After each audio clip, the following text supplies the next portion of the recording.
Hello, I'm Kathryn Robinson. Welcome to Meet the Press for 2013. Today, the Shadow Treasurer outlines his party's plans to get your vote. We'll discuss the budget, super, IR and image problems with Joe Hockey. Also, the AWU's scathing attack on those within. Paul Howes on the state of his union. Plus, a true Aussie champion. Black Caviar makes it 23 in a row, winning again at Flemington. But she's back and the legend lives on.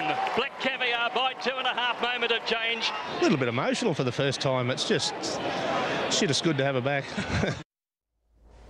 Well, in September, Australians will head to the polls. Currently, the numbers suggest a landslide win for the coalition, an outcome which would hand Joe Hockey the role of Treasurer. But there's a long and very winding 200-day road ahead. Joining me today to discuss this journey and much more, our panel, Network 10 political editor Hugh Rimmington and Claire Harvey, deputy editor of the Sunday Telegraph. Good morning to both of you. Hello. And of course, a very warm welcome to our first guest today, Shadow Treasurer Joe Hockey. Good morning, Mr. Hockey. Thank you for your time today. Great to be here.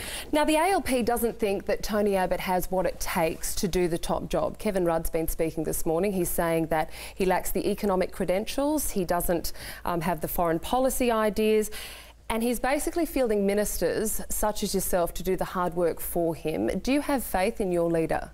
Oh, absolutely. And look, when it comes to Kevin Rudd, I can't help but think that every third day he'll attack us, and the other 2 days beforehand he'll attack Labor. So I think he's becoming a bit of a show in politics at the moment. We're the ones that are focused on real solutions.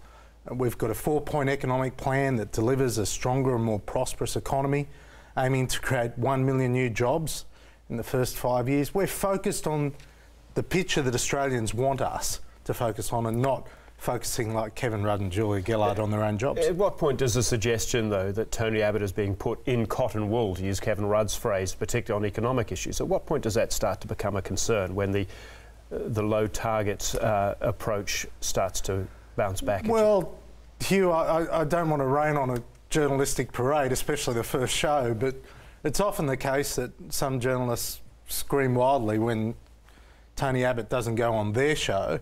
But he did twice, I think something like twice as many press conferences or media interviews as Julia Gillard last year. OK, the Shadow Treasurer, you'll be staying with us. We have to hit a break right now, where after the break, Labor has its sights set on winning over Queenslanders. After the break, our panel on where the real election battle will be won and lost.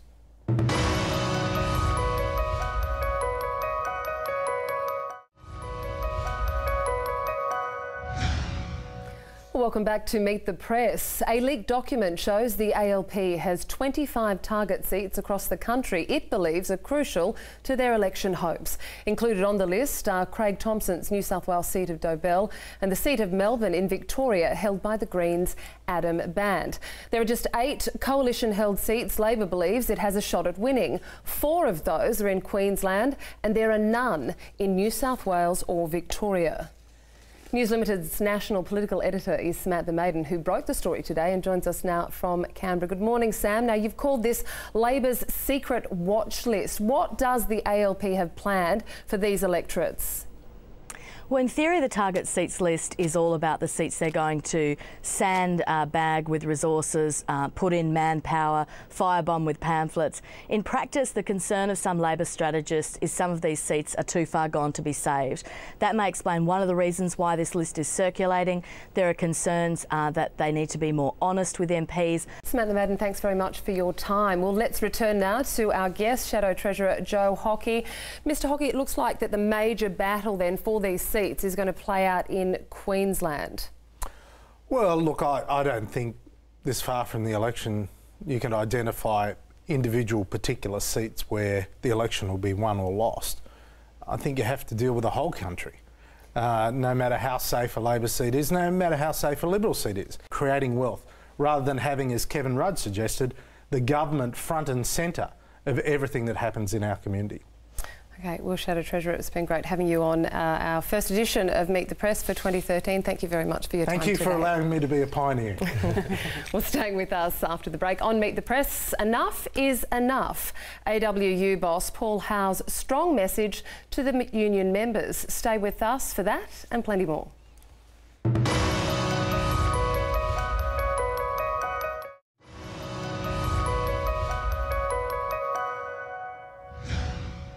Welcome back to Meet the Press. AWU National Secretary Paul Howe has sent a very strong message to his members. Improper behaviour will not be tolerated. It comes ahead of his union's annual conference on the Gold Coast, which will be attended by every Labor heavyweight except Kevin Rudd. Paul Howe joins us now from the Gold Coast. Good morning to you, Paul. Now, everyone's asking, Kevin is usually everywhere, but he's not with you this weekend. Well, why would he be? One would have thought he might have attended, given the other Labor heavyweights are there. Well, we've invited numerous ministers who'll be talking about their portfolio areas which are interesting to AWU members. The next week will be an important week for our union as we talk about the policies and direction that our union will take over the next 2 years. And we'll be wanting to hear from the federal government about what they'll be doing to ensure that we continue to have a country which makes things here in Australia, that we have a strong and vibrant economy which ensures job security, and that we have fairness in our workplaces. Well, we're going to have to take a break right now, but do stay with us. We'll have more with Paul Howe and our panel in just a moment.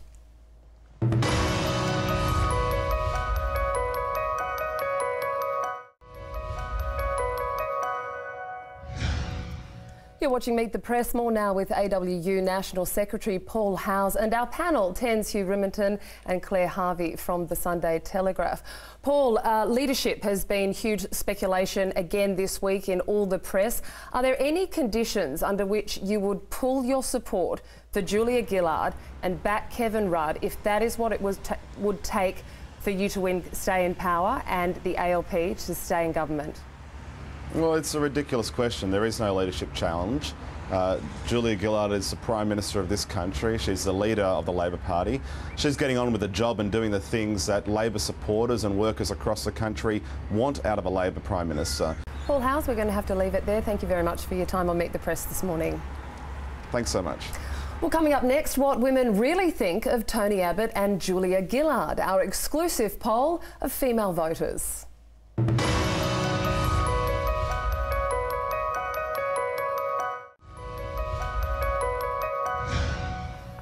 You're watching Meet the Press. Well, it's a widely held perception Julia Gillard and Tony Abbott have image problems, particularly with women.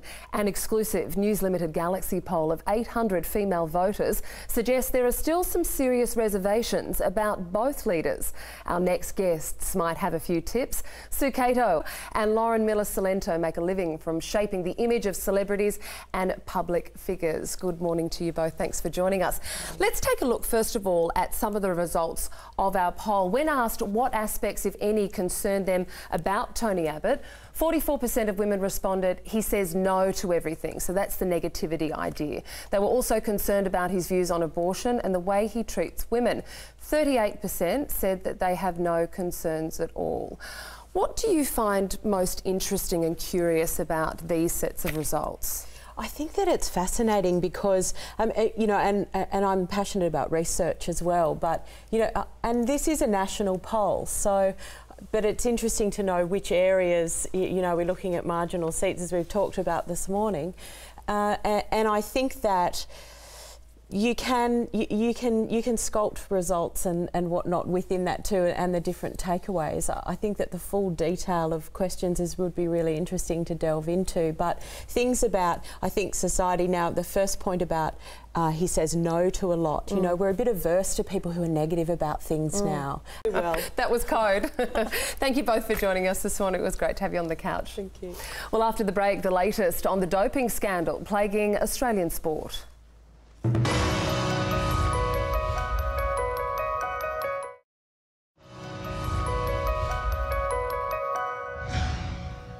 Well, AFL legend Kevin Sheedy has urged fans to stick with the sport in the wake of the doping scandal. He's backed the Essendon staff at the centre of the crisis and says a handful of people doing the wrong thing should not be allowed to tarnish the entire code. Joining us now from Melbourne is Herald Sun sports columnist John Anderson and Josh Massoud, sports reporter from the Daily Telegraph. Thanks for joining us this morning, gentlemen. Josh, I'll start with you. Where exactly are we in this crisis? We're at a very frustrating point where we've had a whole heap of innuendo come out 2 weeks ago about the state of Australian sport, links to corruption, links to bikie gangs and of course doping use. We've had no names. All we've had in the NRL is 6 clubs identified that have been named in the report. Well, nice to end on a good note there. Josh and John, thank you very much for your time. And that's all for this edition of Meet the Press. I'm Kathryn Robinson. Thanks for your company today. Look forward to seeing you next week.